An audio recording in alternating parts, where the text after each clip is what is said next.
Welcome to Invitation to the Cookout. I'm Dapper Dumb, got my co-host, the Alex Mack, and it's just us in the studio today. But before we get into it, y'all already know we got to take care of some business, man. Go ahead and hit that like, share, subscribe button. Also, turn on those notifications as well. What do you tell them to do, man? Tell a friend to tell a friend. Hey, tell a friend to tell a friend. And whether you're listening to us on Apple or Spotify or watching us on YouTube, and we appreciate you accepting our invitation to the cookout. Before we chop it up, let's talk about a little bit of what's going to be on the grill today. We're going to talk about how some food traditions have evolved over the years in the African American community. We're going to talk about how some food ties to like science sensory and like how it stirs up our emotions. We're going to talk about how our elders use food to show love and legacy. So that's a little bit, that's what's going to be on the grill today, but chop it up. As you guys know, this segment, sometimes Alex and I just catch up. Sometimes we give you a preview of what's to come in the show. And since Thanksgiving is right around the corner, I want to ask you, what are some things that you've been thankful for this year, man? Man, whatever I've been thankful for this year, man. Honestly, just to start with, just being here, man. It's I think it's a lot of things that we take for granted, and I think as we don't want to say get older, but that's what it is. So you start to see things in life, and you start to really appreciate the fullness of life, the ups and downs, just the fact that we're still here to experience that, man. So just, I'm thankful for that. Thankful for family and, nearing the end of another year, man. Hopefully being able to see another one. Okay. What about you? Man, I would say for me, man, if you all followed the podcast, it's been a trying year for me. But I think I said I want to be thankful for the family and friends who supported me this year, kept me uplifted during this time. And I also think that I'm thankful for my faith, although it's been shaken a little bit this year. Appreciate the foundation of having a relationship with God that my parents instilled in me at a young age has really helped me this year. So I'm very thankful for that, man. And like you just said, man, just being here in general. Thankful for you and this podcast, man. Sir. I think this podcast sometimes is almost like therapy sometimes, especially some of the episodes we've had this year, man. That's so real. Appreciate you, man. Appreciate this podcast for sure. But as we jump into, man, what's on the grill today, kind of gonna be talking about Thanksgiving. Just memories, just food that we eat, just diving into it. And so we talked about what are maybe some African American food traditions that evolved over the years. And what comes to mind when I say that to you? Like, man, I think for me, man, if you look at soul food, like it's a direct lineage back to our early times. I mean, a lot of times we, talked about slavery, and I mean, I think that's one of the, easiest conclusions to make in terms of, where soul food is at now and how we got there. And I've always said, I feel like our community is big on traditions. Yeah. For better or for worse. Like there's some, it's like, man, why are we still holding on to this? And there's some where it's just like, you can really appreciate and see the passing of the torch, of your family and your ancestors, as it really came along. So, I just think of things like, greens, and I think of things like, oxtails and things that, we've talked about, chicken wings on here before, but things that for periods of time were considered undesirable. Yeah. And I think our creativity, our survival instincts really took something, what they say, what's one man's, trash is another one's treasure. We took that and turned it into something that people are just desiring. The prices of those items definitely, show you that there's a demand for it. And I think also our cooking techniques, right? Like I think a lot of it, comes down to, I was watching, I forgot the name of the actual podcast, but I know the guest host is from this podcast called Grits and Eggs, which is very, very thought-provoking, very just like, Black culture forward. Yeah. And they were talking about, and I didn't know this, talking about why people get their steak well done. And because we talked about steak on here before, so I hadn't heard this piece. And so he's basically saying that because of what we were given, undesirable scraps or meat, stuff that could be on the verge of spoiling or spoiled, that was a method to make sure that like we didn't get sick or we didn't, get anything passed along. Yeah. So, people were getting their meat and their steak cooked well done because that was going to kill all the pathogens and all the bacteria. So I think even things like that are cooking methods. Like we're known to, go with heavy seasoning, which I think is also part of, goes back to the like, hey, if something kind of has a sour, taste or smell to it, I'm going to layer those seasons over it to kind of cover it up. So I just think, man, just the beauty and the ingenuity to be able to pull those things out with anybody telling you, but just kind of trial and error, like, oh man, that tasted a little crazy this time. Let me throw a little bit of this on there. Yeah.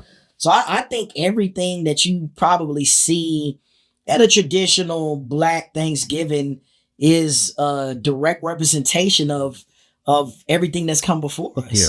Man, you mentioned greens, and I looked up, I didn't realize they actually originated like in Europe and Northern Africa. Okay. Like the Greek and the Romans cooked it first. They was eating greens. They were eating. Dang. Probably not the way we eat greens. But, a little bit different. Yeah, but it's saying like over the years, it's become like a Southern traditional type dish. But I was just like, when I saw it, I was like, I wouldn't have never thought that they was eating greens. Yeah. But like I said, they probably didn't taste like our greens today. And I think too, like the whole thing about mac and cheese, right? Like it was, when you look at the chef that brought it over, it wasn't necessarily that we created it. Yeah. Like he found it and then he was like, okay, let me put a little extra sauce on it and make it to what it is that we, know it to be today. So I think that really is just a testament to us and how we're able to just take things that, again, could be trash or could be afterthoughts. And then we make it to where, it's a staple within not only our culture, but just the culture of the U.S. and the world in general, I would say. And speaking of soul food, well, we kind of talked. You mentioned a little bit about the passing of the torch and like traditions of of recipes and stuff like that. I feel like we're becoming the matriarch and patriarchs of the families. Yeah. And wanted to get your take on it, and we can talk about it by bouncing back and forth of how do you feel Thanksgiving is now versus how it used to be? Because for me, and I'll tell you what my childhood experience was with Thanksgiving was, so my mom was not, she can cook, but like she was not the cook of the family. And so she would make just something small at the house just to say we had something for Thanksgiving. But then we would start out at my dad's house. She had her stuff done early. We'll go to her house, and then we would go to my mom's best friend's mom's house, and we would eat there. And then my Aunt D, God rest her soul, she'd be cooking all day, and we would eat. That would be our nightcap. We would say that would be our nightcap. Super Bowl, baby. And I couldn't wait to get to her mac and cheese. And we can dive into that a little later.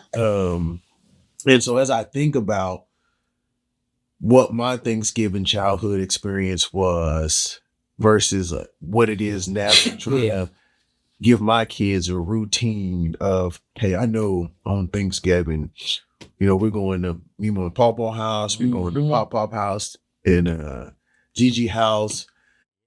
What are some traditions? How do we honor old traditions while creating new ones as well? I know I kind of laid a couple things in there.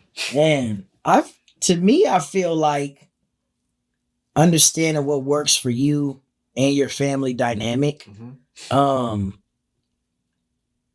I think as we've talked about a lot of different things on the podcast, and we've talked about growing up and being men now, what it was like. I think there's some things where it's just like that don't work for me anymore. Like, I know this is what they did and what they were trying to pass along to me, but like, that isn't necessarily what I want to do. So I think it's about understanding what works for you. Honestly, as you asked me that question, I kind of think Thanksgiving is really more about fellowship than it is about the food. I think so too. As you say that and talk about, your experiences, I think it's about like, hey, I'm going to see people, and maybe I don't see them all the time during the year, but I know I'm going to see them at Thanksgiving, or Easter's a similar, like I know I'm going to see them at Easter. Like, so I think it's, really about, fellowship and family and friends and being able to connect over food. We've talked about this before in terms of like food being the focal point of a lot of connection points, whether it's celebration. Hey, I got a promotion, someone got baptized, or, whether it's like, the cookout, like people are coming. That was exactly what I was thinking.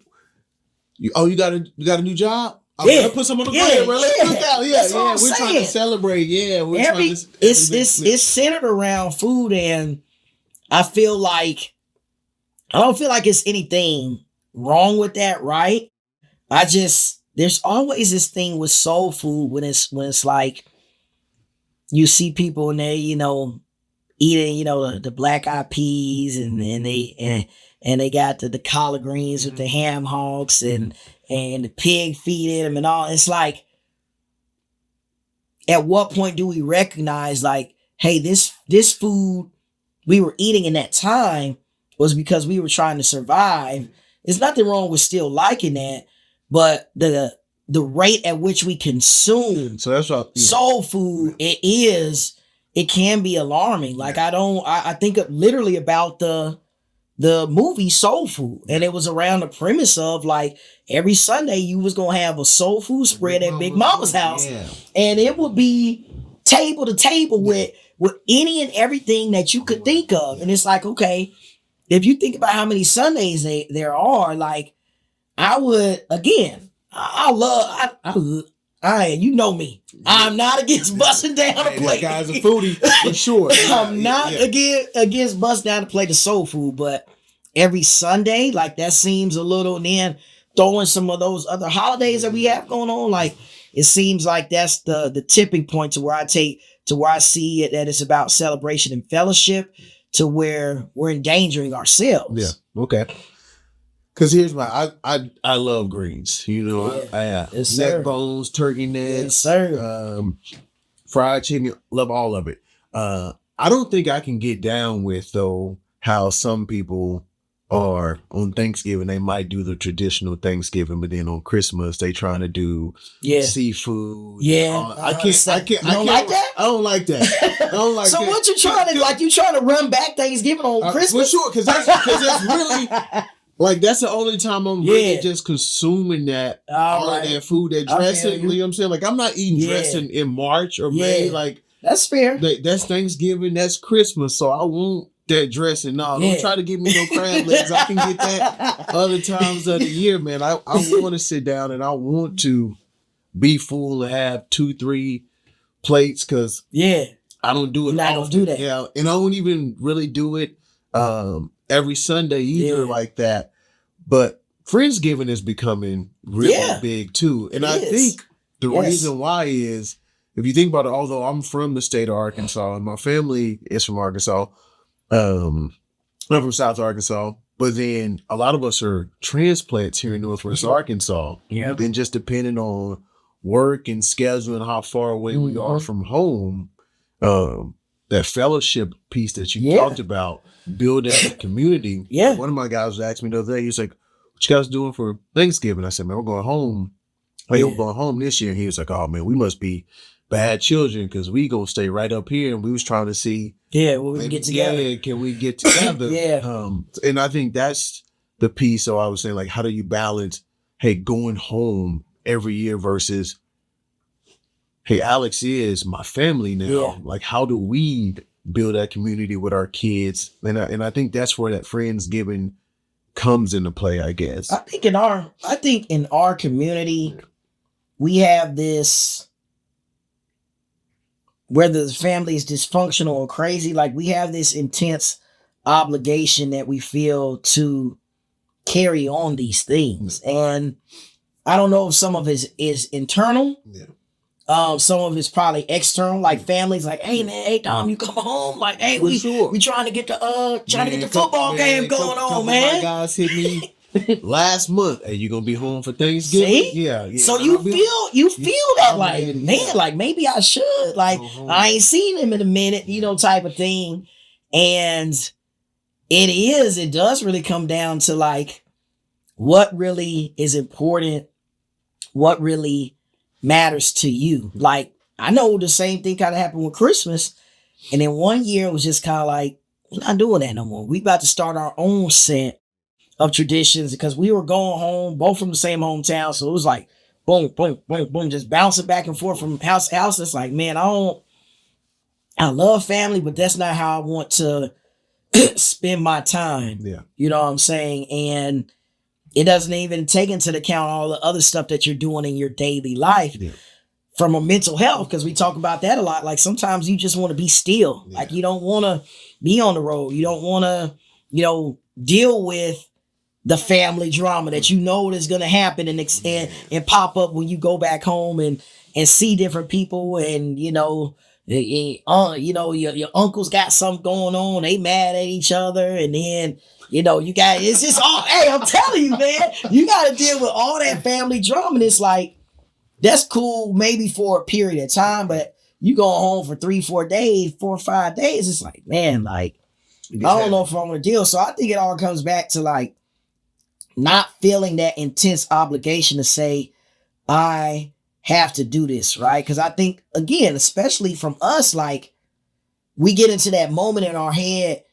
There's certain times I feel like you get into that moment in your head where it's like, I'm grown, but then you get back around like your parents and your uncles and aunts and you feel like, man, I'm a kid again, right? And it's like, no, like I can make my own decisions. And if I don't feel like that's a space, if I feel like that's a space where people are going to be arguing or bringing up old drama and like, I don't necessarily know if I want to engage in that. I think it's a balance as well, because as I think about like, not just Thanksgiving, but your Christmas and other holidays, like I remember, like my grandma, been in my grandma's house and my granny houses. I want my kids to experience some of that too. No, I feel you. Like being at their grandparents' house. So that's why I think like I'm internal battle of going home and keeping those same traditions versus creating my own. And I think I'm like you with Christmas. I said Christmas we're gonna be here. Like Thanksgiving I'm okay with moving around. But Christmas when the kids will wake up. In their own crib. Open up their presents. But as we talk about grandparents, so like, were there dishes that your grandparents made or just remind to just bring back, just give you that dopamine, just that, because as we mentioned about food can have just that sensory to memories, and some foods bring back memory. Like when you eat something, you remember, oh man, like I brought up that mac and cheese. I remember my mac and cheese on Thanksgiving. My grandma, fire German chocolate cake. You know what I'm saying? Now you trying to start fried chicken, man. Like my grandma could fry some chicken. And so just thinking about those things, like, do you have any foods that just bring up memories? And I know you like to eat, so you might have you might have plenty of foods. Yeah. Man. So there's one interesting thing that as I was going through and we were kind of preparing for this, and I think makes all this unique, and maybe the food ties into all those things that you're talking about and those memories, is they were saying that basically your sensory nerves for smell is called the olfactory bulb, is the only organ that has a connection to both emotion and memory. Okay. So that's exactly what you're talking about. It's like, okay, I walk into the crib, like, man, I smell that chicken frying, and it takes you back to when you was 10, when you was 7, when you were, you know what I'm saying, and like how that made you feel. So I think that's why food in general is so moving, because it can put you in a space to where it's like, man, like, I need that again. You know what I'm saying? So that was a part that was really interesting for me when I was kind of looking through some things. Man, I think for me, one of my biggest things is, we used to call it, and it wasn't even like a real name. We used to just call it savory beef. That would just be what we call it. So for us growing up, we really didn't consume ham and pork. Okay. Now, even though my dad is from Alabama, my mom being really the shopper and the cook, that was something that she was kind of like trying to weed out. So I don't even, honestly, I didn't grow up eating bacon. Like in the crib. Man, I ain't grow up like, it wasn't like we weren't stocked. I had it, but it wasn't something like, man, whenever we had breakfast, we was eating bacon growing up. That wasn't a thing. So for us, at Thanksgiving, we had turkey, and then we had what we just call savory beef. So it was when I got older and was like, man, I want to make my own. Like, she ended up telling me, I think it's like a roast. It's almost like a roast cut. Not like don't think of like a pot roast. But it's another kind of cut of beef that she would use. And I mean, it was like, she would poke it and stuff garlic inside of it, then rub it down with the oils and seasoning, and just put it in the oven till it just got nice and tender, and then kind of slice it similarly to how you would slice a prime rib. Okay. But thinner, and man, like that with them juices, hey, man, have you, man. And for me, that was my perspective. And so it was interesting, because as I got older, it was like, and especially people knew like, hey man, little Alex, he was going to eat. So I had my stops.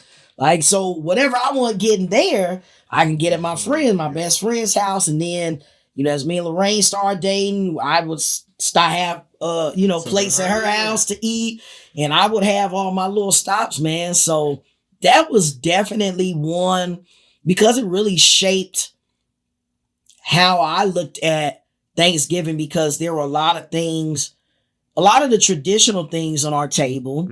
Your turkeys, your dressings, your greens, your mac and cheese. But then there were definitely things that as I got older, that was just like, no, like this is, everybody don't eat the same way, this type of thing. So it really gave me a good insight in terms of even how I eat now, right? Like I have I feel like an expanded palate, and I'll try a lot of different things just because I was introduced to maybe some things that were not as traditional in a, soul food setting, that was just like, okay, I like it and I love this. And then I think probably the other thing for me at Thanksgiving, it gotta be peach cobbler, man. It gotta be that. And then my mom, like she bakes and cooks. Yeah. So I mean, you gonna have all the food, but then you're going to probably have about 6-7 desserts. Okay. You're going to have German chocolate. You're going to have coconut cake. You're going to have some peach cobbler. You're going to have some apple pie. I mean, all of this stuff from scratch. So it was, I mean, for me, even just talking about it, like it puts me into like being at the table and joking around, and man, how many places I was going to eat at, man, it takes me back right to that space right now, just even talking about it, man. So it definitely triggers those things. And I think sometimes with nostalgia in general, you're trying to transport yourself back to that specific period in time, not knowing that you can't recreate that. Maybe you can get close, right? But you're not going to be able to recreate that specific moment in time. Now, you mentioned about like the relationship of food. Yeah. Because that can also be an unhealthy thing. You know what I mean? Like when you talk about comfort food, when I'm having a sad day, you know what I'm saying? Or I lost my job, or I lost a friend, I got bad news. What's that food that's gonna make me feel good about myself? And for me, it's probably gonna be sweets, man. Like I'm probably looking for. I wish I could get pecan pie all the time, but like if you can say I can have pecan pie with a scoop of vanilla ice cream, he's straight. I'm straight.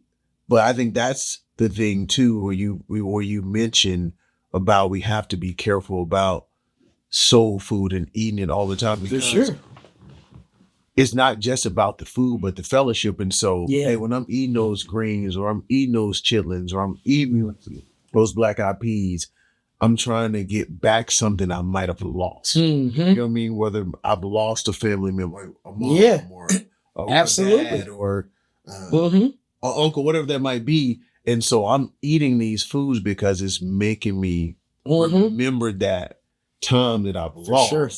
And so we have to definitely understand our relationship with food too, because that can become unhealthy and maybe not even allow us to heal really properly, because we stay in that space.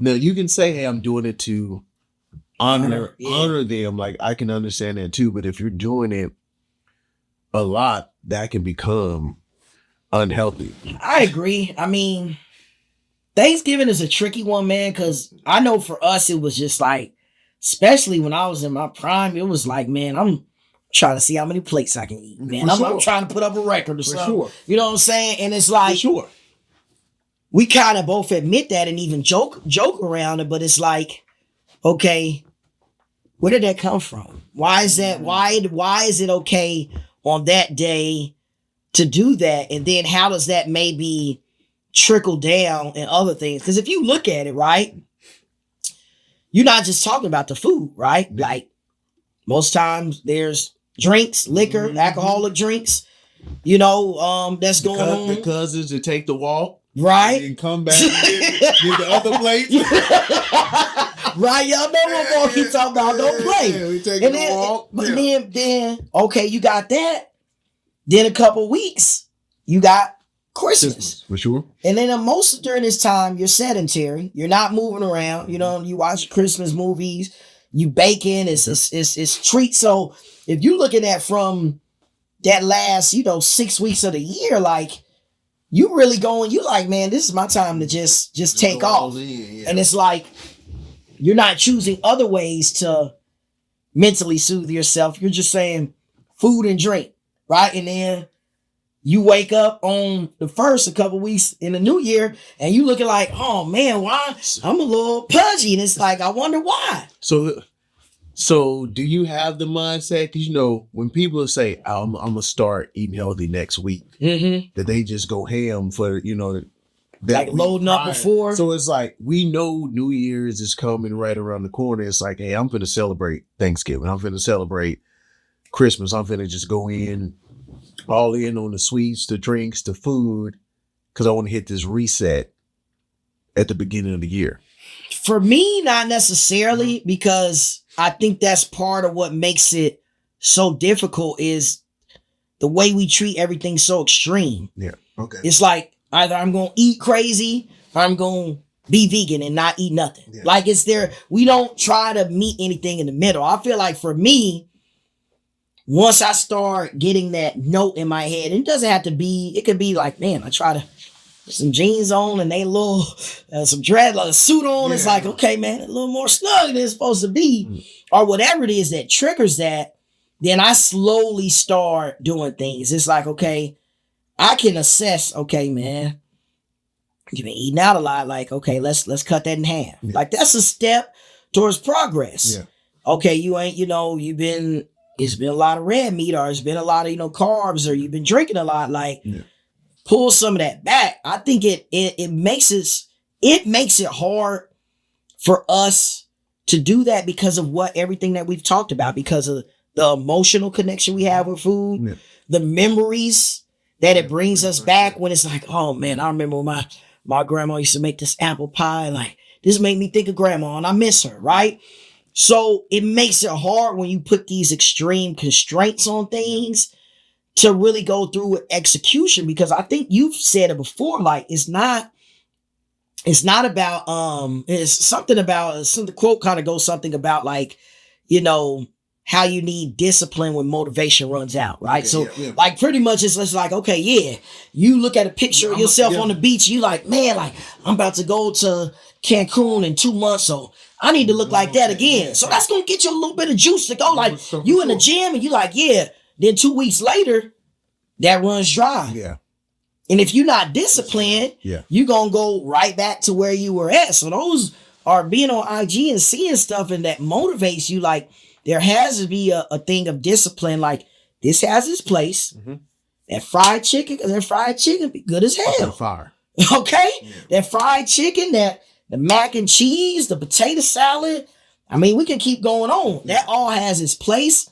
But at some point in time, like, okay, I got to right size. Okay, I got to right size and get things in the right. Because we've always said we about balance. So it's not saying you can't go out there and have some drinks and knock back and do whatever you need to do. Yeah. But I think just in general, it's too much. Everything's so extreme. It's like either I'm just going hard, I'm going crazy, or I'm on a liquid diet. And your body can't, it usually can't succumb to that unless you've got your body in a disciplined place. And I think the stats in America alone will show you, like what we're dealing with, all the health implications will show you that it's a struggle for most people. Yeah. And another thing that foods with high carbs and high fats releases is serotonin. Yes. And serotonin puts you in a relaxation state, which as I was reading about that, I was like, that's what we call the itis. Yeah. That's what we call it. I was like, that's the itis. Man, I hope y'all know what that is. I was talking to a friend of mine. Yeah. Okay, I ain't gonna say no names. I ain't gonna get no hints. But let's just say he didn't know what the itis was, and I was a little Paul. Like, man, I thought that was common knowledge, man. Man, you already know what time it is. But just in general, the itis. Just saying, you know how you feel when that plate be overflowing, you take it down, and you get a little sluggish, eyes get a little low. But and so I think then you have that, and it's like, okay, because even me, I'm at that point now, whether I want to admit it or not, like I'm getting older, right? So it's like there'll be some times, and you've seen this before when we used to do work travel, when it's like, man, we out, like, man, it's 10, 11, like, man, let's go get something to eat. And then now there's certain times when it's like, my body like, man, like the morning time, it's like, no, man. So eating, then laying down and sleeping, like that is not what we should be doing, man. But that's what that food that's does. That's what it does. Yeah, you know what I mean? And so that's what you have to understand, that I can't just go heavy because it's going to put me in a state that I don't want to move. Yeah. Yeah. Now, I'm not saying you got to become one of those families who like to do the 5K before you eat. Like, no, I'm never going to be that family. But, hey, get up and take a walk. Go. Yes. It only got to be, hey, go 10 minutes. Yeah. That's going to help things move around. But just going and, on that couch and that blanket, and then you throw some basketball on, man. Hey. Yeah. And now they trying to do football. Man. Football. Football is Thanksgiving. They trying to do football on Christmas now, which I don't like that. The NBA said, let us have our time. Yeah, because y'all trying to take everything over. NFL got Thanksgiving. Let the NBA have Christmas. They trying to get it all. And I also think too, from what you're, talking about, what food is, and they kind of talk about the same thing. You talk about fat, sweet, salty. Look at Thanksgiving. That combo is almost everywhere. Everything. Almost in every dish. The cheese, the mashed potatoes, all of it. So you on overload. You getting it times, 1,000.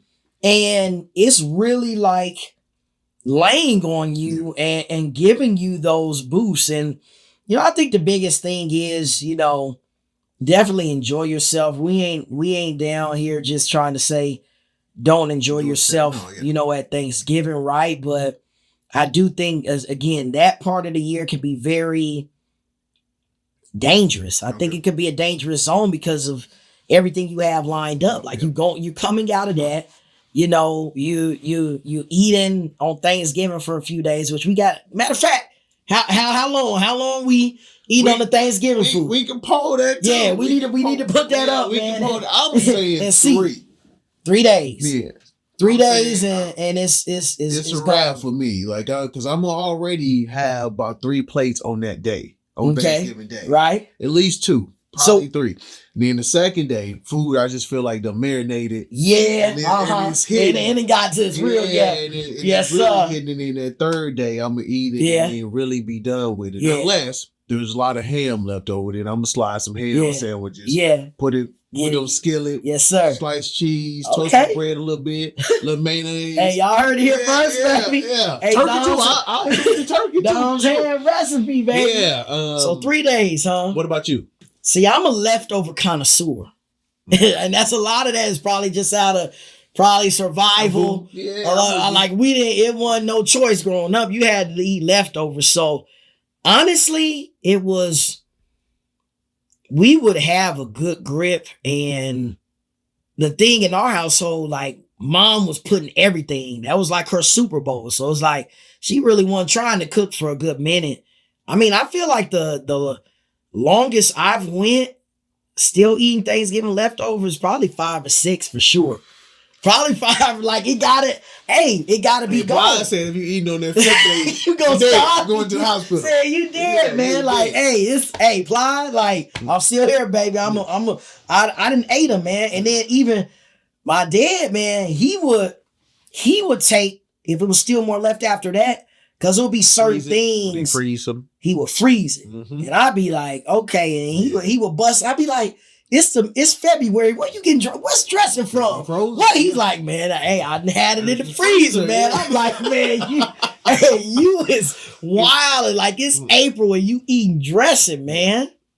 Do your family go around and say like what they're grateful for? That's definitely a big thing for us. Okay. That is a tradition. Okay.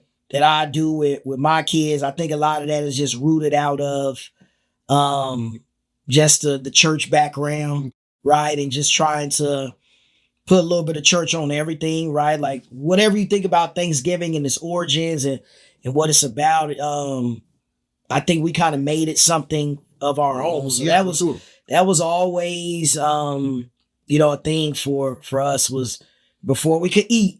Before we could eat, everyone had to go around the table and say what you were grateful for, and then we can go ahead and get down. That was a rule. I was just thinking about that because we make New Year's resolutions. What about taking it a step further about gratitude goal? Like for the year, like, hey, I'm gonna make sure big or small, I want to be grateful for something every day. And I love that. Actually, like the first thing that came to my mind, I remember when I was younger. I would hear the elders say, thank you for waking me up in my right mind. And I was like, what do you mean by that? They say some stuff. And then as you get older, you realize that as I get older, hey, I start to forget some things. And then, I can have dementia, you know what I mean? And it's like, that's what that means, you know what I mean? Yes, and so, absolutely. I have a sister who has MS and, I see her walking and I'm like, man, I'm just thankful to just be able to walk. Yeah, be healthy. You know what I'm saying? Just full access to my limbs. Yeah, so just making a little list of like gratitude things you're just thankful for every day. I think it just puts you, I love that actually. I love taking it beyond a day. Yeah. And how do we keep that momentum going? And I think it's so important in general because it helps you in terms of how you go about your life. And I was having a conversation with someone and they were just talking about positive attitude. And I was like, man, it's already enough crazy stuff going on. Like, I'm not going to get the most out of my life being down about everything or worrying about everything, right? Like, and I think that goes with that gratitude thing. It goes back to some of that old adage, that they talking we'll bring up in the church. Like, it's all, you need to be grateful because it's somebody that has it worse than you do. And I think sometimes it helps you really deal with that moment that you're going through, right? Because you're like, well, why me? Why am I going through this? And it's like, okay, why I had to be the one that lose my job? But it's like, okay, well, I still can, the bills is paid. I'm not out on the street, you know what I'm saying, begging for food with a sign. So it's always somebody that's dealing with something that is heavier than what we are. And I think when you have that perspective, it helps you really understand, like, man, I'm going through a moment or I have something going on, but I have some things that I should be grateful for. Yeah, for sure. What you want the people to put on their to-go plate today, man? And to-go plate, to me, I feel like Thanksgiving, as much as food is the center of it, and I feel like it's the catalyst, I feel like it's about fellowship, right? And find that fellowship in a way that works for you, right? Like maybe you're estranged from your family. Like Dom said, Friendsgiving is really starting to be a big thing, right? And for a lot of reasons, maybe people can't travel like that, and they've built a community of people that they feel vulnerable and good around, and they have a good time. So really understand that fellowship, enjoy that time, and I would try to say don't let a moment of celebration turn into a lifestyle of gluttony, right? Because I do think that in most places, like, man, you eating. I mean, you talked about 3 plates, and some days you run it back. You're running it back. You that food for a couple of days. So it's like, enjoy it for what it is. Enjoy that moment, and then move on to something else, right? Like, don't try to make that moment a lifetime, because it can have an impact on your health for sure. I think what I want the people to put on their to-go plate, one, enjoy your family, enjoy your friends, enjoy the fellowship, like you said, enjoy the food. But also, if you can, take time to go give back in the community. I love that. There, like you said, there's a lot of people that's not in a position that we're in to be able to afford Thanksgiving dinner. And so take your family and go volunteer. Yes. I think that's what I want you to put on your to-go plate. Yeah, no, I love that. That was one that I was actually thinking about tradition wise, is being able to start. I do something a little bit similar around Christmas in terms of like, man, y'all really don't need anything. You got what you need and more. So let's give to some others who are less fortunate, and make sure that they get to enjoy, they Christmas as well. So I do think that piece is heavy, man. Yeah. That piece is real big, because there's many of us that have been able to live a certain way and not have to worry about, you got more food and drink than you could ever need, right? And there's some people that's just like, man, I just want to play the food to make it to the next day, man. So again, perspective is big, man. Well, like I said earlier in the show, man, I'm thankful for you. Sir, same. Listeners, watchers, we're thankful for you for tuning in, for subscribing. Keep rocking with us. We appreciate that. Happy Thanksgiving to you. We out. Happy Thanksgiving.